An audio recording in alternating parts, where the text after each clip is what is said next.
Welcome back to the deep dive. Today, we're pulling on a thread that I think a lot of people might prefer to leave alone. But once you start pulling, you realize this thread is woven into the fabric of, well, everything. We're talking about your car, your medicine cabinet, the highway you drive on. Even the soda you might be drinking right now. Exactly. It's a heavy topic, but it's an inescapable one. We're looking at the industrial legacy of the Third Reich. We have a stack of sources here detailing 10 specific innovations that either originated or were perfected in Germany between 1933 and 1945. Right.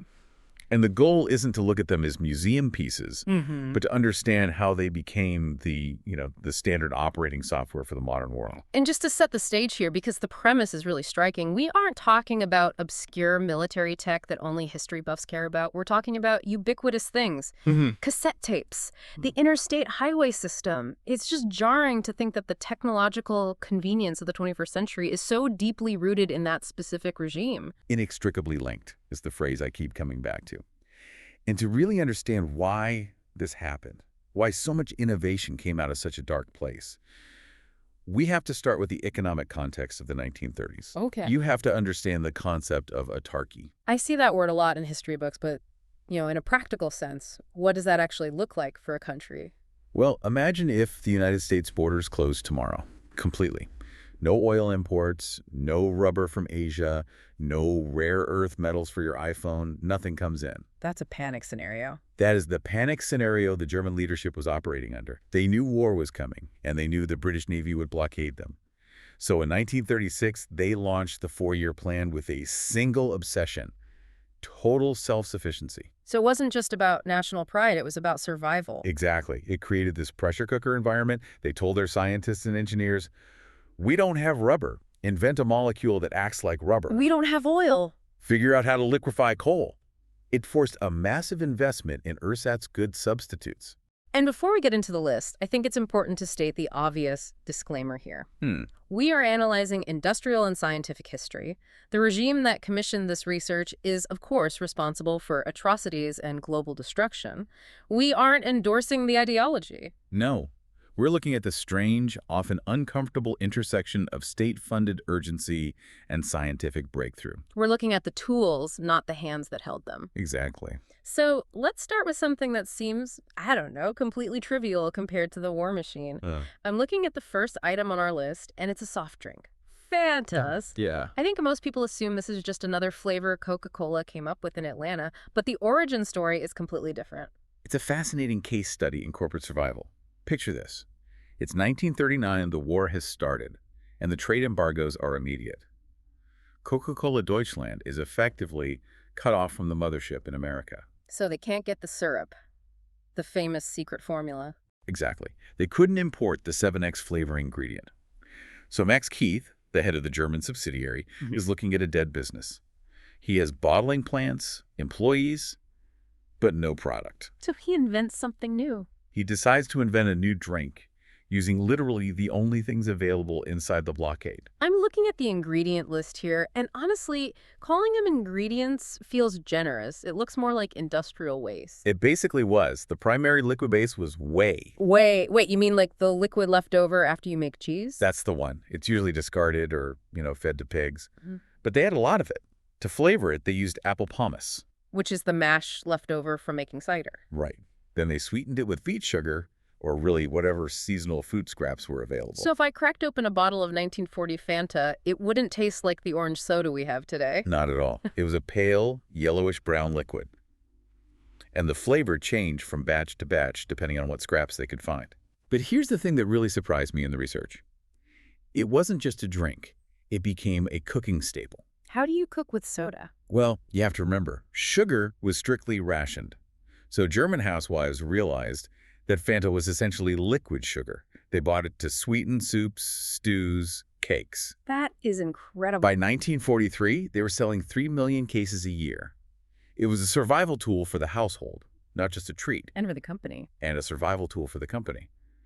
Max Keith kept the infrastructure alive so that when the war ended, Coca-Cola could just walk back in and take over. The brand name itself, coming from fantasy or imagination, That's pure wartime scarcity. Okay, so Fanta was a clever workaround for a luxury item, but the regime couldn't win a war on soda. They faced the same scarcity problem with strategic resources. And the desperation there was much more lethal. This brings us to the chemistry of rubber. This was the big one. Oh yeah, you can't run a modern military without rubber. Tires for trucks, tracks for tanks, seals for engines, insulation for wires.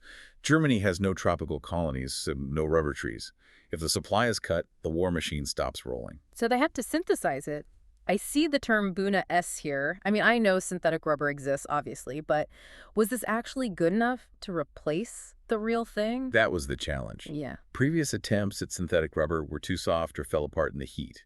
IG Farben, the big chemical conglomerate, developed Buna S, which is a styrene butadiene copolymer. It was a massive breakthrough in polymer science. It was tough, durable, and heat-resistant. But the scale required to produce this. The notes here mention the plant at Monowitz. That's the dark heart of the Autarky drive. Yeah. IG Farben built a massive production facility at Auschwitz III, Monowitz.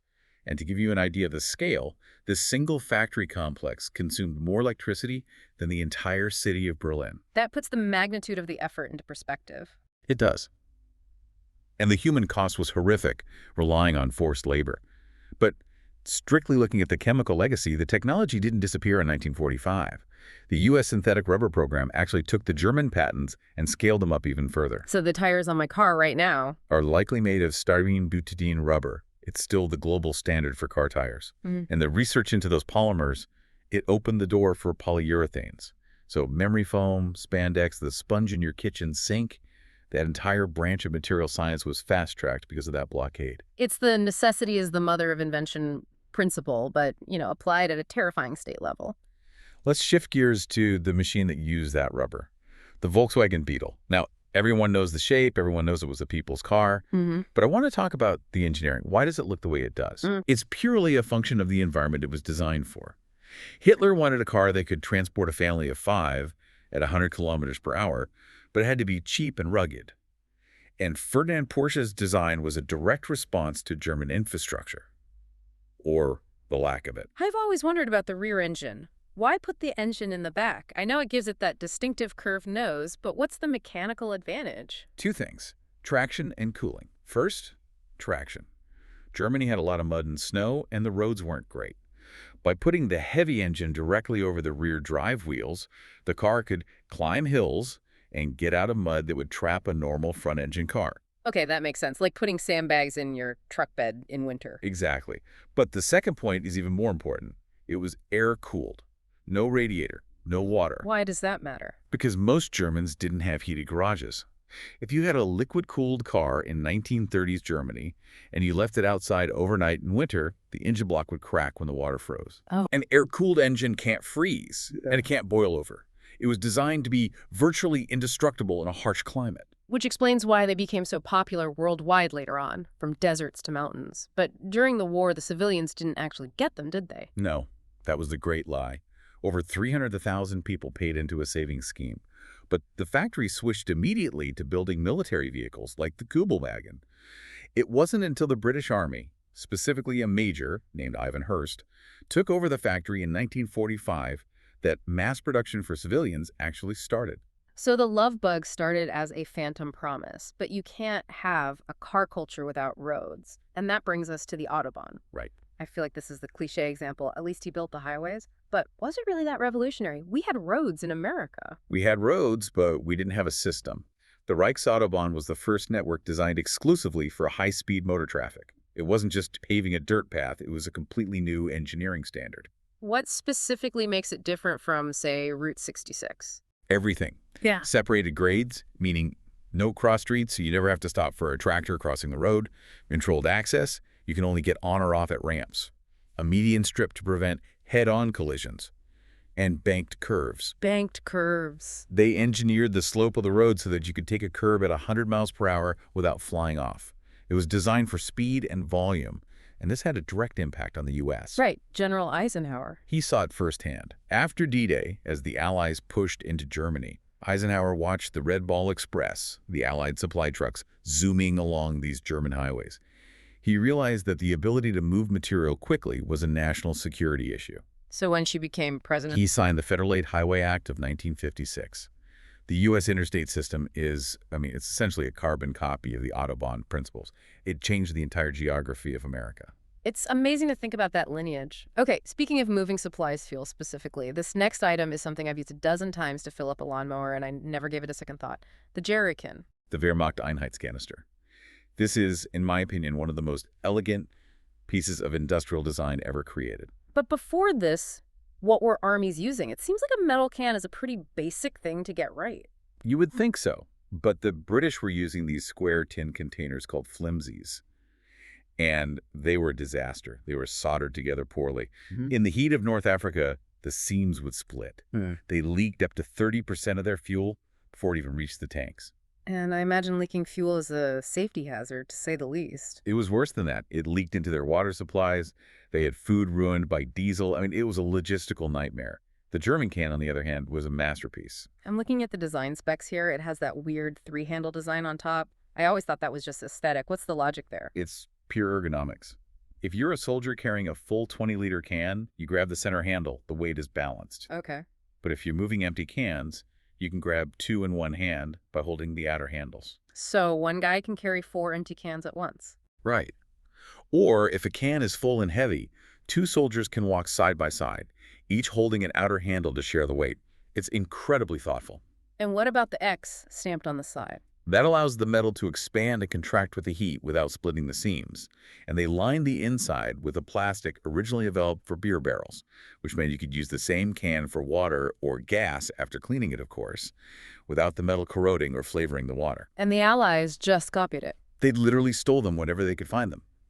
Jerry was slang for German, hence Jerrycan. And if you go to a hardware store today, the design is virtually unchanged. It was perfect in 1937, and it's perfect now. Incredible. Okay, let's move from the battlefield to the recording studio. This one shocked me because I'm a huge music fan. I know about vinyl and wax cylinders, but the transition to magnetic tape, the thing that gave us the cassette and the hard drive, that happened in Germany. It did. The magnetophone. AEG and BASF were working on recording sound on plastic strips coated with iron oxide. But early on, it sounded terrible. It was fuzzy, lots of static. So what was the breakthrough? It was a discovery called AC bias. Now, without getting too bogged down in physics, magnetic particles have a sort of inertia. They don't like to move when the signal is weak. That causes distortion. Like trying to write with a pen that keeps drying out. A bit like that, yeah. The German engineers discovered that if you add a super high frequency signal, too high for the human ear to hear, it essentially shakes the magnetic particles. It keeps them agitated so they respond instantly to the actual audio signal. And the result? Crystal clear audio. It was indistinguishable from a live broadcast. This actually became a huge intelligence problem for the Allies. They would hear a Hitler speech on the radio that sounded like he was in the room, but their spies said he was asleep in a bunker in a different city. He was time shifting. Exactly. It's the first time in history you could pre-record something and have it sound live. In the connection to Hollywood, I see Bing Crosby's name here. Yeah, an American soldier named Jack Mullen found 2 of these machines at a radio station near Frankfurt. He took them apart, mailed them home, and later demonstrated them to Bing Crosby. Why did Crosby care? Well, Bing hated doing his radio show live twice a day for the East Coast and West Coast. He wanted to record it once. He heard the magnetophone and invested a fortune in the technology. That investment created Ampex, which led to videotape, computer tape, and eventually the hard drives in our computers. So the ability to binge watch a show today traces back to Nazi propaganda tools. And Bing Crosby's desire to play more golf. Fair enough. Let's talk about medicine. We discussed the rubber shortage, but there's also a shortage of painkillers. Right. Germany couldn't import opium, which meant no morphine. And you can't run field hospitals without morphine. So the chemists at Hochst, again, part of the IG Farben complex, invented a synthetic opioid. They called it Hochst 10820. Which we know as methadone. Yes. But here's the critical difference. Morphine has a short half-life. It hits hard and wears off in 3 to 4 hours. Methadone is different. It stays in the system for 24 to 48 hours. And that's why it's used for addiction treatment now, right? Exactly. During the war, they didn't really use it much because the dosing was tricky. It made soldiers vomit if they took too much. But decades later, researchers in New York realized that long half-life was the key. It could stabilize a heroin addict, stopping the withdrawal sickness without creating the euphoric high. It allowed people to function. So it went from a failed battlefield painkiller to a cornerstone of addiction recovery. And while we are on the topic of pharmaceuticals, we have to mention sulfa drugs. Penicillin gets all the glory, but sulfa was the first, wasn't it? It was the first magic bullet. Before this, if you got a strep infection or pricked your finger on a rose thorn, you could die of sepsis. Gerhard Domek, working for Bayer, discovered Prontisol, a red dye that killed bacteria. And this leads to a very strange story about the Nobel Prize. It does. Domek won the Nobel Prize for Medicine in 1939. It was a massive achievement. But the Nazi regime was deeply paranoid about international influence. The Gestapo arrested Domek and forced him to sign a letter rejecting the prize. That is just petty. It was more than petty. It was about control. They didn't want a German scientist beholden to an international committee. But the drug itself saved millions. It was the standard antibiotic until penicillin was mass-produced later in the war. And there's one more medical area where the Nazis were weirdly ahead of their time. We usually think of anti-smoking campaigns as a modern thing, like the Surgeon General's warning in the 60s. The Nazis were actually the first to aggressively target smoking. They were obsessed with racial purity and bodily health. Their scientists, specifically Mueller in 1939 and Scherer and Schoeniger in 1943, conducted the first controlled studies that statistically proved the link between smoking and lung cancer. So they had the data. They had excellent data. They coined the term passive rock and passive smoking. They banned smoking in government offices, trams, and hospitals. But the world ignored it. For decades. Because the research was associated with the Nazi regime, Western scientists largely dismissed it. It's a tragic example of how the source of information can blind us to the value of the information itself. We lost 20 or 30 years of public health progress because we didn't want to read Nazi medical journals. That is a sobering thought. Okay, we've covered the ground, the roads, the hospitals. Now we need to look up. Way up. We're ending with the most complex machine on the list, the V-2 rocket. The V-2. This is the grandfather of all modern rocketry, developed by Wernher von Braun at Peenemünde. It was designed as a vengeance weapon to terrorize London. But strictly as a machine, it was a quantum leap forward. We aren't just talking about a big firework here. What made it so advanced? It was the guidance system. This was the first smart machine. It had gyroscopes and an analog computer on board that could adjust the rudders in real time to keep it on course. Before this, rockets just went wherever you pointed them. The V-2 actually knew where it was going. And it was the first object to reach space. Yes. In testing, it crossed the Kármán line. It touched the void. And when the war ended, this wasn't technology the Allies ignored. They scrambled for it. It was the ultimate prize. Operation Paperclip was the U.S. mission to capture these scientists. They brought von Braun and over 1,600 others to America. They brought the V-2s with them. And that lineage is direct. It's a straight line. The Redstone rocket that launched Alan Shepard, the first American in space, was a direct descendant of the V-2. The Saturn V that went to the moon was designed by the same man who designed the missiles hitting London. It's uncomfortable to think that the technology that represents humanity's greatest achievement, walking on the moon, has such a bloody origin. It connects to everything. Satellites, GPS, telecommunications. None of that happens on the timeline it did without the massive forced injection of resources into rocketry by the Third Reich. So when we look at this list, Fanta, the Beetle, the Jerrycan, methadone, space rockets, what is the takeaway? It feels like we're living in a museum of that era without even realizing it. Historians call it technological exorcism. That's a powerful term. It means we harvested the utility, the patents, the blueprints, the scientific breakthroughs, and we scrubbed them of their political swastikas. We took the tool and tried to forget the maker. But the maker is still there in the DNA of the design. It is. And I think that's the lesson. Innovation is neutral, but the drive for it often comes from crisis. The regime prioritized industrial efficiency and survival above humanity. But the solutions they found to those problems, how to store blood, how to build a highway, how to record sound, those solutions worked. And because they worked, they became the foundation of our modern civil society. It forces you to acknowledge that the world isn't black and white. You can condemn the origin while still using the jerrycan to fill up your car. Exactly. Recognizing the history doesn't make the tool evil, but it gives you a much deeper perspective on the human cost of the industrial age. We are standing on a foundation that was built in the dark. Well, that is certainly something to think about the next time you pour a glass of orange soda or set your GPS for the fastest route home. We are going to wrap it up there. Keep asking questions. Thanks for listening. We'll catch you on the next deep dive.